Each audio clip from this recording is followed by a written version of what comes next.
Ngayon, anong punto ko dito? Ngayon na naman, ha? Si Ramon Ang na yung magsusolusyon daw ng baha. O di ano pang silbi ng gobyerno?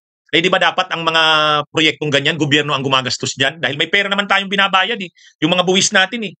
O, di tuwang-tuwa pala niya ng ano, tuwang-tuwa pala niya ng mga politiko. Kasi yung pera, sa halip na gastusin sa mga pagsolusyon sa problema tulad ng baha at saka yung mga skyway saka expressway, private na ang gagastos.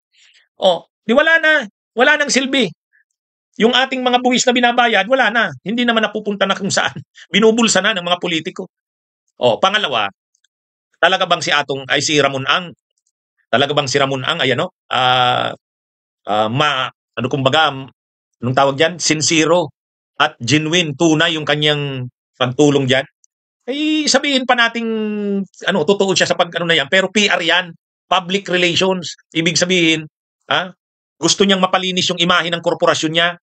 Ha? Alam niyo ang mga korporasyon, mayroon niyang malaking gasto sa PR. Yung public relations, yung pinapabango mo yung pangalan ng korporasyon mo. Kasi sa totoo, ang mga korporasyon na yan, ano bang mga negosyo ng San Miguel, petrochemicals, gumagamit ng mga coal, ay nakakasira ng environment yan, ng kalikasan, petrochemicals, saka mga coal. Hindi na mga negosyo ni Ramon Ang.